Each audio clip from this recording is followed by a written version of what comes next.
나를 키운 건 8알이 바람이었다.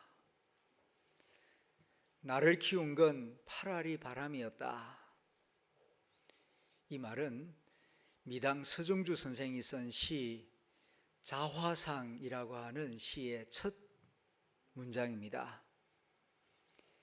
이 말은 많은 사람들에게 회자되면서 나를 키운 8알은 무엇이었는가를 생각하게 합니다. 그래서 축구선수 박지성은 이렇게 말합니다. 나를 키운 8알은 가난이었다. 왜 어린 소년 시절부터 그렇게 운동장을 뛰어다녔는가? 배고파서, 가난해서 벗어나고 싶어서. 다른 건 가진 게 없고 빨리 달릴 수 있는 이 두 다리, 그래서 인류 축구 선수가 되면 가난에서 벗어날 수 있을 거다 하는 그 일념으로 축구에 올인했다고 합니다. 그런가 하면 고 이어령 박사는 나를 키운 8알은 질문이었다, 그렇게 말합니다. 어릴 때부터 무엇을 듣고 배우면은 당연하게 생각하지 않고 왜요? 어떻게 해요? 늘 끊임없이 질문하고 또 질문하고 그 질문에 대하여 만족할 만한 답을 얻을 때까지 책을 놓지 않고 물음을 놓지 않은 결과 그는 최고의 지성인 자리까지 올라갈 수 있었다고 말합니다. 전 청와대 대변인을 지냈던 김행은 나를 키운 8알이 밥상머리 잔소리였다, 그렇게 말합니다.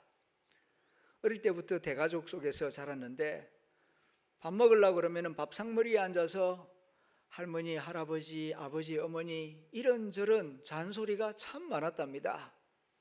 사람은 이렇게 살아야 한다, 손님은 이렇게 대해야 한다, 남자는 이래야 된다, 여자는 이래야 된다. 그때는 정말 지겹도록 들었는데 그것이 살이 되고 뼈가 되어서 청와대 대변인 역할까지 맡게 되었다 하는 고백이었습니다. 여러분은 여러분 자신을 키운 8알이 무엇이었다고 생각하십니까? 저는 저를 키운 8알이 교회였습니다. 일찍이 아버지를 잃어버리고 동네에 있는 그 시골 교회, 초등학교 1학년 때부터 지금까지 교회를 떠나본 적이 없습니다.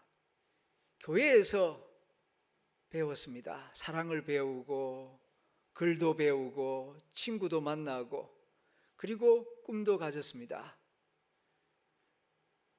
한평생 교회 안에서 살아오고 있습니다.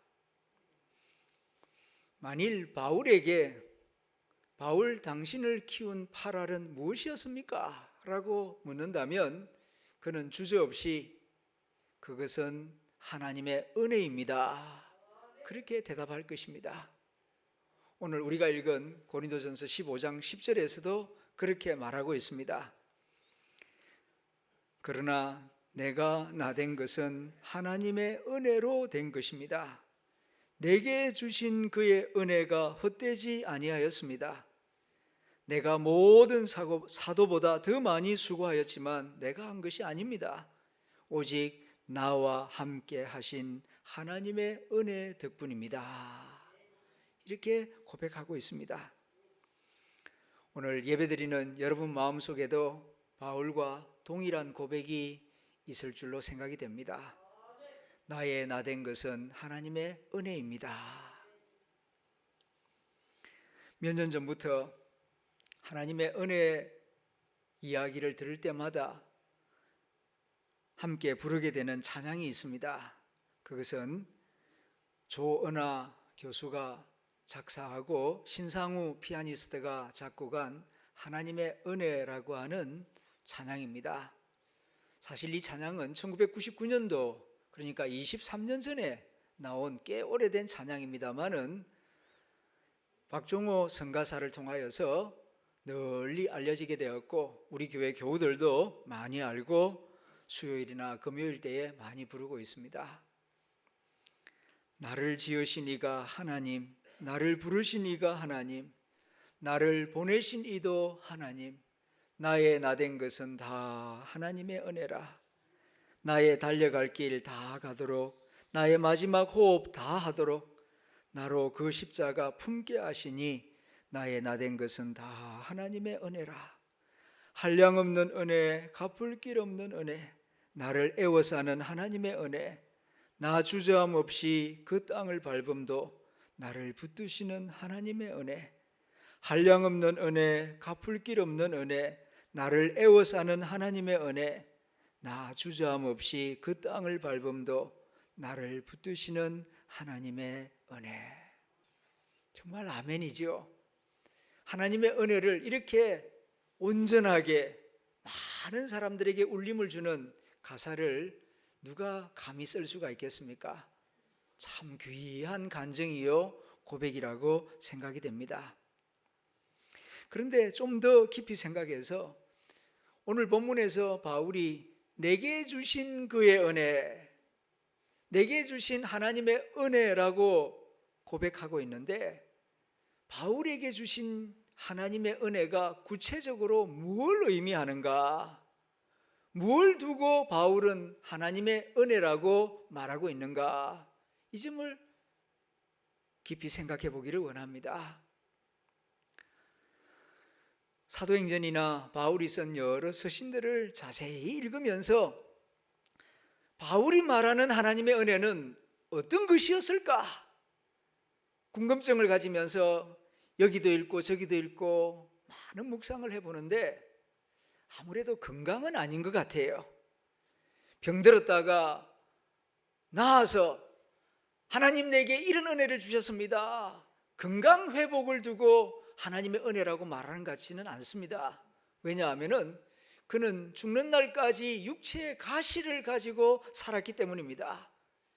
그 많은 기도를 드렸지만은 그의 병 낫지 않았습니다. 많은 성경학자들은 그의 그 육체의 가시라는 것이 간질병이었을 것이라고 추측을 합니다. 얼마나 창피스럽고 얼마나 고민스러웠겠습니까?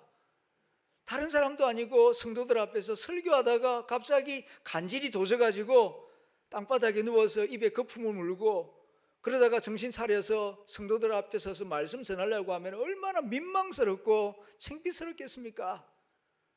하나님 이거 좀 빼주시면 안 되겠습니까? 그런 기도를 간절하게 3번이나 했다고 하지 않습니까? 그런데 하나님 그 가시 안 빼주셨잖아요. 그러니까 이 건강을 두고 은혜라고 부르는 것 같지는 않고요. 그런가 하면은 두 번째, 명예와 칭찬을 말하는 것일까? 그런데 그것도 아닌 것 같습니다.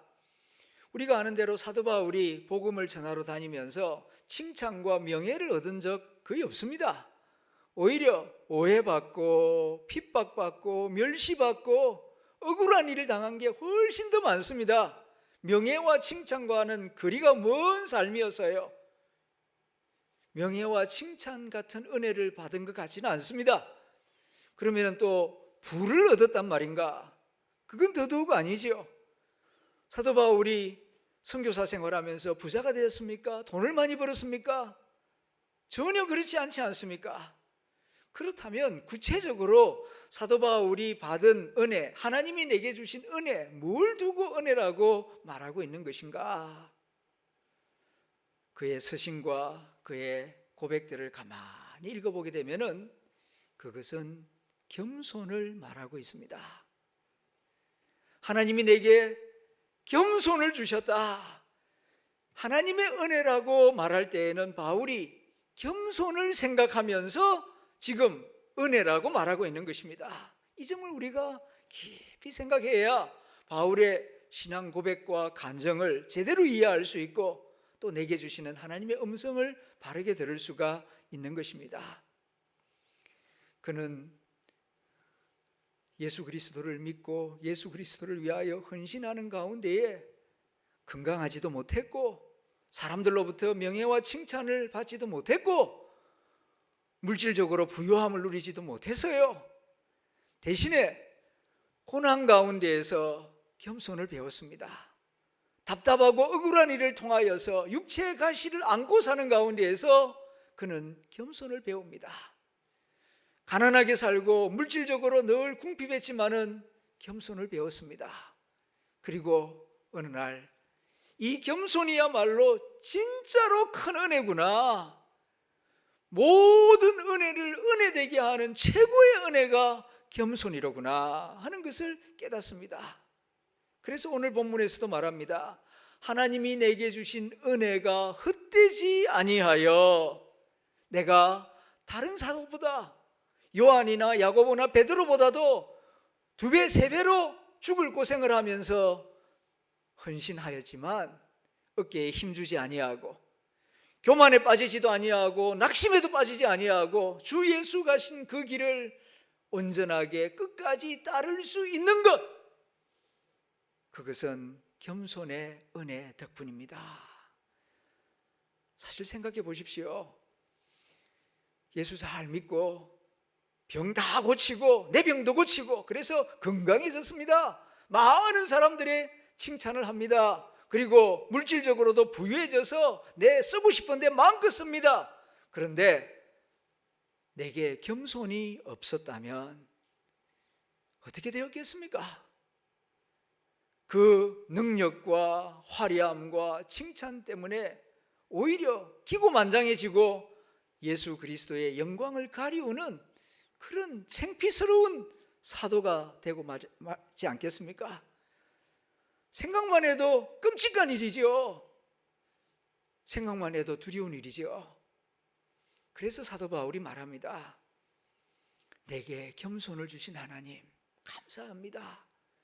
끝까지 예수 그리스도를 따를 수 있는, 예수 그리스도를 의지할 수 있는, 예수 그리스도를 사모하는 심정을 가지고 살게 해주시는 것 너무너무 감사합니다. 이렇게 간증하며 고백하고 있는 것입니다.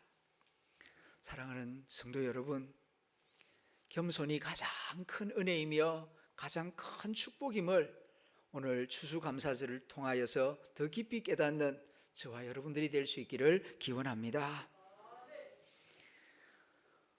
저는 늘 라이놀드 니브 목사님의 기도문을 마음속으로 생각할 때가 많습니다. 그의 기도문은 아주 짧은 내용인데 이런 내용입니다. 하나님, 바꿀 수 없는 것은 수용할 수 있는 평안함을 제게 주십시오. 그러나 바꿀 수 있는 것은 바꿀 수 있는 용기를 주십시오.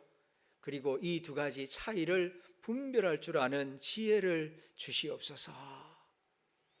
참 지혜로운 기도라고 생각이 됩니다. 우리가 우리 힘으로 모든 것을 다 할 수 있는 거 아닙니다. 바꿀 수 없는 게 많아요. 그리고 냉정하게 생각해 보면은 역사와 세상의 주인은 내가 아닙니다. 나를 중심으로 세상이 돌아가는 거 아닙니다. 나는 하나의 피조물일 뿐입니다.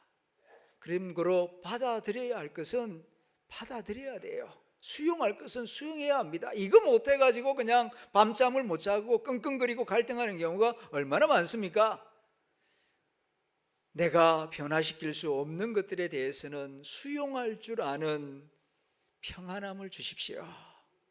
그러나 이게 끝이 아닙니다. 여기서 끝나버리면 운명론자가 되고 마는 거죠. 그 다음 또 기도가 있어요. 내가 변화시킬 수 있는 것들에 대해서는 하나님이 절대적인 자유는 아니지만은 다소간의 자유를 나에게 주셨어요. 그래서 그걸 가지고 잘 분별하고 선택해서 최선을 다할 수 있는 그런 은혜도 주셨습니다. 그러므로 변화시킬 수 있는 것에 대해서는 변화시켜 나갈 수 있는 용기를 주십시오.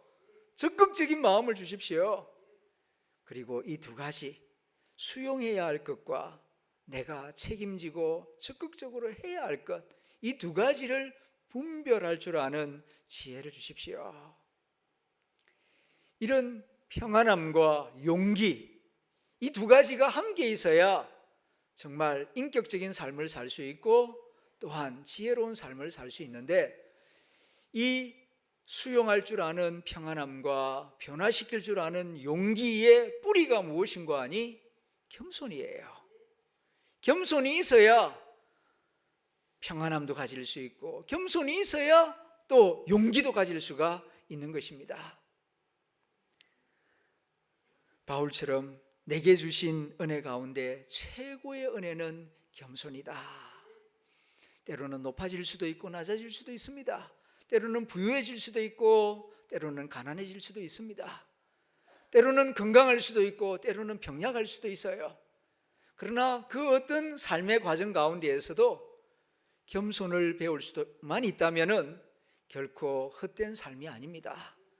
하나님의 은혜가 함께하는 삶입니다. 어느 곳에서든지 주 예수 그리스도를 바라보면서 예수님처럼 겸손에 이르러서 예수님처럼 많은 사람들에게 하나님의 사랑과 복음을 전하는 하나님의 은혜의 통로가 되는 모든 하담 교우들이 될 수 있기를 주님의 이름으로 축원합니다.